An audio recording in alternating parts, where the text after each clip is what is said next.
Sinasambo mo ba ang Diyos sa buhay mo o sumasamba ka lang kapag linggo? Isang mapagpalang umaga po sa ating lahat. Higit sa lahat, purihin natin at pasalamatan natin ang ating Panginoon. Ang siya nagbibigay sa atin ng buhay, lakas at panibagong pagkakataon sa bawat umaga. Sa kanyang biyaya, tayo ay nagising muli, may lakas at may pagkakataong marinig ang kanyang salita. Tunay ngang mabuti ang Diyos sa ating buhay. Maraming salamat din po sa lahat ng patuloy na sumusubaybay at sumusuporta sa ating programa ng 24/7 Wow! Words of Wisdom. Dalangin namin na kayo ay patuloy na pagpalain at pagtagin ng Panginoon sa inyong pananampalataya. Sa umagang ito, muli ko po kayong inaanyayahan na makinig ng mensahe ng ating Panginoon. Ihanda po natin ang ating puso at isipan upang tanggapin ang kanyang salita. Tayo po muna saglit na manalangin. Yes, Lord, hallelujah. Panginoon, marami pong salamat sa umagang ito, sa buhay, sa lakas na patuloy mong ipinagkaloob sa akin upang magamit ito, Panginoon, para maipahayag ko ay yung mga salita sa umagang ito, Panginoon. Buksan mo po ang aming puso, ang aming isip upang pumasok ay yung mga salita. Ito po, Panginoon, ay magbunga ng sagana sa aming buhay, Panginoon. Samahan mo po ako mula sa umpisa hanggang katapusan ng aking pagbabahagi. Pinupuri kita at pinasasalamatan kita sa pangalan ni Jesus. Amen. Ang atin pong talata ay mababasa natin sa Hebreo 12:28.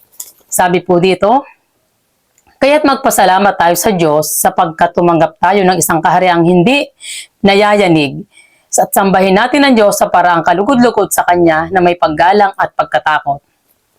Ang atin pong pag-aaralan ngayon ay patungkol sa kabanalan ng pagsamba o paglilingkod. Mga kapatid, ang salitang sanctity ay nangangahulugang kabanalan, pagiging sagrado, at pagiging hiwalay sa mundo para sa Diyos. Ibig sabihin, ang ating pagsamba ay hindi basta-basta.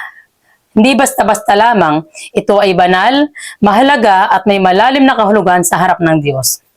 Ang tanong, paano ba natin maipapakita ang tunay at banal na pagsamba sa ating Panginoon? May tatlong mahalagang puntos po tayong pag-aaralan. Ang una, sambahin natin ang Diyos sa paraang kalugod-lugod ayon sa Roma 12:1. Kaya nga mga kapatid, alang-alang sa masaganang habag ng Diyos, nakikiusap ako sa inyo na ialay ninyong yung sarili bilang handog na buhay, banal at kalugod-lugod sa Diyos. Ito ang karapat-dapat ninyong pagsamba. Mga kapatid, malinaw ang sinasabi ng salita ng Diyos, ang tunay na pagsamba ay hindi lamang sa awit, hindi lamang sa pagtaas ng kamay, at hindi lamang sa pagpunta sa simbahan. Ang tunay na pagsamba ay ang pag-aalay ng ating buong sarili sa Diyos. Ibig sabihin, ang ating isip, ang ating puso, ang ating salita at ang ating mga gawa. Hindi lamang tuwing linggo, kundi araw-araw. Halimbawa, kung ikaw ay estudyante, ang iyong pag-aaral ng mabuti ay pagsamba sa Diyos. Kung ikaw ay nagtatrabaho, ang iyong katapatan sa trabaho ay pagsamba sa Diyos. Kung ikaw ay magulang, ang iyong pag-aaruga sa pamilya ay pagsamba sa Diyos. Ang bawat aspeto ng ating buhay ay maaaring maging pagsamba kung ito ay ginagawa para sa Diyos at ayon sa kanyang kalooban. Hindi sapat na sinabi mong tinanggap ko na ang Diyos. Kailangan itong makita sa iyong pamumuhay araw-araw. Ikalawa, sambahin natin ang Diyos ng may paggalang. Ang pagsamba na kalugod-lugod sa Diyos ay may kasamang paggalang. Sa panahong paraan natin ipapakita ang paggalang, ito ay sa pamagitan ng pagmamahal sa Diyos, pagtitiwala sa Kanya at kusang loob na pagsunod sa Kanyang mga utos. Hindi tayo sumusunod dahil napipilitan tayo, kundi dahil mahal natin siya. Halimbawa, kapag alam mong mali ang isang bagay pero pinili mong gawin ang tama, iyan ay paggalang sa Diyos. Kapag walang nakakakita pero pinili mong maging tapat, iyan ay tunay na pagsamba. Mga kapatid, ang tunay na pagsamba ay nasusukat hindi sa harap ng maraming tao, kundi sa mga bagay na ginagawa natin kahit walang nakakakita. Tanungin natin ang ating sarili, kung walang nakakakita sa akin, ganito pa rin ba ang aking ginagawa? Kung oo, ibig sabihin ay may tunay kang paggalang sa Diyos.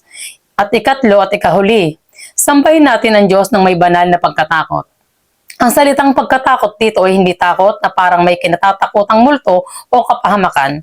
Ito ay banal na pagkatakot, isang malalim na paggalang at pag-iingat na huwag makasakit sa puso ng Diyos. Ito ay takot na nagmumula sa pag-ibig. Halimbawa, tulad ng isang anak na ayaw makasakit sa kanyang magulang, hindi dahil sa parusa, kundi dahil mahal niya ang kanyang magulang. Ganito rin dapat tayo sa Diyos. Ayaw nating gumawa ng kasalanan dahil mahal natin siya. Ang banal na pagkatakot ay nagtuturo sa atin na umiwas sa kasalanan, nagpapaalala sa atin na piliin ang tama, at gumagabay sa atin sa matuwid na pamumuhay. Mga kapatid, ang tunay na pagsamba ay hindi lamang nakikita sa loob ng simbahan. Ito ay nakikita sa ating pang-araw-araw na buhay. Ito ay makikita sa paraan ng ating pagsasalita, sa paraan ng ating pakikitungo sa kapwa, at sa mga desisyon na ating ginagawa. Sa pag-uwi mo, sa pagpasok mo sa trabaho o paaralan, tanungin mo ang iyong sarili, ang ginagawa ko ba ay kalugod-lugod sa Diyos? Kung hindi, ngayon na ang panahon para magbago. Kung oo, magpatuloy ka at lalo pang lumago sa iyong pananampalataya. Muli ako po si Sister Janet Roma na nagsasabing, ang oras ay gamitin para ang Diyos ay luwalhatiin.